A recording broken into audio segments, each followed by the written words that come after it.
తల్లిదండ్రులు కావాలని మీ కలని నిజం చేసుకోండి. 49 లో ఫ్రీ అల్ట్రాసౌండ్ స్కాన్ మరియు ఫ్రీ స్పెషలిస్ట్ కన్సల్టేషన్. కేవలం 999 కి fertility assessment package, AMH test మరియు వీర్య పరీక్ష. ఇప్పుడే కాల్ చేయండి 8977738819. 49 అంటే సంతానం, 49 అంటే సంతోషం.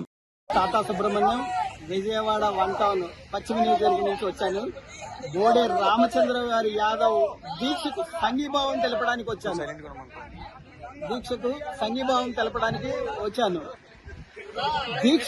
దీక్షలన్నా నాకు పాదయాత్రలన్నా నాకు చిన్నప్పటి నుంచి చాలా ఇష్టం.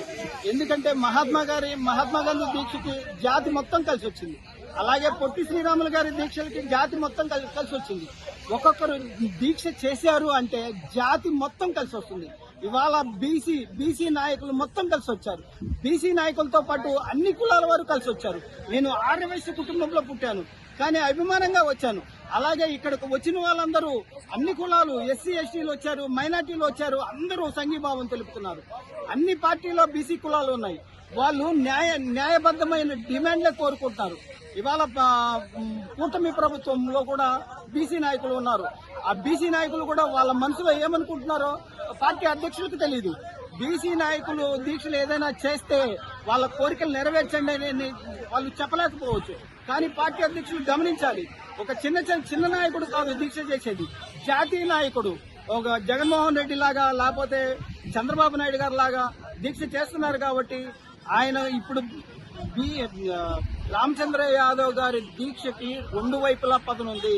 మీరు డిమాండ్లు నెరవేర్స్తే ఒక లాభము, నెరవేర్చకపోతే ఒక లాభము. నెరవేర్చలేదనుకో వాళ్ళు రాబోయే ఎలక్షన్ లో దగ్గర ఒక 30% సీట్లను కోల్పోతారు. ఏ పార్టీ అయినా సరే, అది వైసీపీ అయినా కోల్పోతుంది, ఇటు కూటమి అయినా సరే ఓడిపోతుంది. ఎందుకంటే వాళ్ళ బలం పెరుగుతుంది. ఇప్పుడు ప్రతి నియోజకవర్గంలో మేము పోటీ చేసి కనీసం ఒక 30-40 సీట్లైనా మేము గెలుచుకుంటాము, బీసీ ముఖ్యమంత్రిని చేసుకుంటాము అని అనుకుంటున్నారు. ఆంధ్రప్రదేశ్ లో 5 కోట్ల మంది కూడా అలాగే ఆలోచిస్తున్నారు. ఎప్పుడు మనం చౌదరీస్ గారినే గెలిపిస్తున్నాము, లేదా రెడ్ల గారినే గెలిపిస్తున్నాము, బీసీ ముఖ్యమంత్రిని ఇంకా చేసుకుంటాము అని అన్ని కులాల వారు ఇవాళ బీసీ ముఖ్యమంత్రిని చేయడానికి స్థిరపడిపోతున్నారు. నా పేరు వెంకటరమణ. మా నాయకులు బోడే రామచంద్ర యాదవ్ గారు ఏ అయితే ప్రధాన డిమాండ్లు ప్రవేశపెట్టినారో ఈ డిమాండ్లు ఆయన ఆచామాషగా ప్రవేశపెట్టలేదు. ఎందుకనగా రాష్ట్ర వ్యాప్తంగా అనేక సామాజిక వర్గాలు, దళితులు కావచ్చు, మైనారిటీస్ కావచ్చు, బీసీలు కావచ్చు, కాపులు కావచ్చు, ప్రతి చోట ఎక్కడైతే వాళ్ళని అణిచివేతకు లేదా వాళ్ళకి అన్యాయం జరిగిన చోట బోడే రామచంద్ర యాదవ్ గారు పోయి వాళ్ళకి మద్దతు ఇచ్చి వాళ్ళకి న్యాయం చేకూరే విధంగా అనేక చోట్ల పోరాటం చేశాడు. కాబట్టి ఆయన గుర్తించినటువంటి ప్రధాన డిమాండ్లు బీసీ రక్షణ చట్టము తక్షణమే చేపట్టి అమలు చేయాలి. అమరావతిలో బీసీలకు 1000 ఎకరాలు కేటాయించి సమగ్ర కులగణన చేపట్టాలి. అలాగే బీసీ కార్పొరేషన్లు ఏవైతే నామమాత్రం మీరు పెట్టారో వాటికి మా విద్యార్థులు గాని ఎక్కడ కూడా చదువుకొని ఉద్యోగాలు సరిగా అవకాశాలు లేక అనేక విధాలుగా సతమతమవుతున్నారు. ఆ నిధులను కూడా పూర్తిగా మీరు అమలు చేసి తూతూ మంత్రంగా మమ్మల్ని మభ్యపెట్టి ఇన్ని రోజులు చేస్తున్నట్టు తరుణము ఇంకా గడిచింది. మీరు దయచేసి గుర్తించి ఈ డిమాండ్లు కూడా సక్రమంగా మాకు నిర్వర్తించి డిమాండ్లను సంపూర్ణంగా అమలు చేస్తారని మేము మీకు విజ్ఞప్తిగా వేడుకుంటున్నాము. అలాగే బీసీ కార్పొరేషన్లు కుల సమగ్రగా తెలంగాణ జరగాలి. అలాగే 1000 ఎకరాలు కేటాయించాలి. బీసీ రక్షణ తక్షణమే అమలు చేయాలి. Thank you. నా పేరు మురాల వాసుదేవ్ గౌడ్. నేను భారత చైతన్య యోజన పార్టీ తరఫు నుంచి వేమూరు నియోజకవర్గ కన్వీనర్గా ఉంటున్నాను. మరి ఇప్పటికి 24 గంటలు అయ్యింది. 24 గంటలంటే నిన్న ఏప్రిల్ 11వ తారీఖున జ్యోతిరావు పూలే ఎగురే సందర్భంగా రామచంద్ర యాదవ్ గారు బీసీల హక్కుల సాధనకై 5 అంశాలను డిమాండ్ చేస్తూ ఆమరణ నిరాహార దీక్షకి కూరుకున్నారు. ఇప్పటి వరకు 24 గంటలైంది. 24 గంటల్లో ఒక ఆశ్చర్యమైనటువంటి ఇష్యూ ఏంటంటే పెద్ద పత్రికలకి, పెద్ద మీడియా వారికి మరి వారి అధికార పార్టీ నాయకులు అక్కడ మొక్క నాటాడు, ఇక్కడ మొక్క నాటాడు, ఆడు కాలు పెట్టాడు, ఈ కాలు తీసాడు అని చెప్పి సక్షంగా రాస్తున్నారు. ఈ రాజధాని ప్రాంతం, నడిగొడ్డులో, మంగళగిరి మరి ప్రాంతంలో రోడ్డు అమ్మట మరి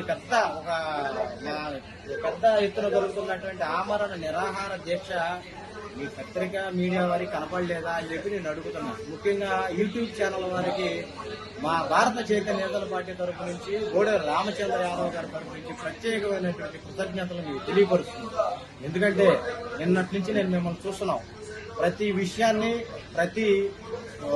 జరుగుతున్నటువంటి ప్రతి దీక్ష ఉన్నటువంటి విషయాలన్నింటినీ పబ్లిక్ లో తీసుకెళ్లడానికి యూట్యూబ్ ఛానల్ వారు సహకరిస్తున్నారు. వాళ్ళకి ఖచ్చితంగా మేము ముఖ్యంగా ధన్యవాదాలు తెలియపరుస్తాం.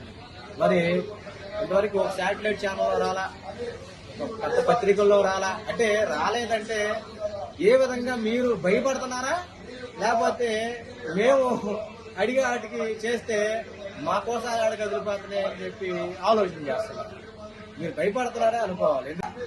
ఆమరణ నిరాహార దీక్ష ధర్నాన్ని మీరు ఎందుకని పబ్లిక్ లో ప్రచారం చేయలేదు, మీరు ఎందుకని మీ పేపర్లో రాయలేదు అన్నది మేము క్వశ్చన్ చేస్తాం. 24 గంటలు అయింది.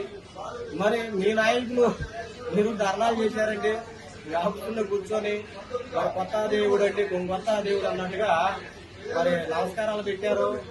సంస్కారంగా మీరు నమస్కారం పెట్టారు. మరి మా నాయకుడు ఎటువంటి ఏమి లేవు. సామాన్య స్థితిలో నుంచి పుట్టుకొచ్చినటువంటి నాయకుడు మా రామచంద్ర యాదవ్ గారు, బహుజన నాయకుడు.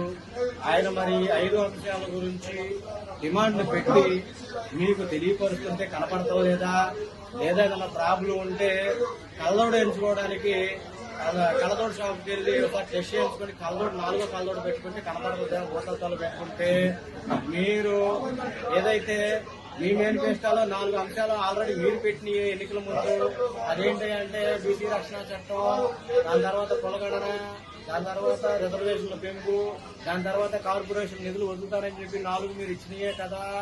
అందులో ఒక 5వ అంశమే కదా మీరు తీర్చింది. మమ్మల్ని టోల్ గేట్లు పెట్టి రాకుండా చేస్తారన్న ఉద్దేశంతోనే కదా చేసింది. ఇందులో బీసీ రక్షణ చట్టం మీరు ఇచ్చింది కాదండి, మీరు అంత కాదు.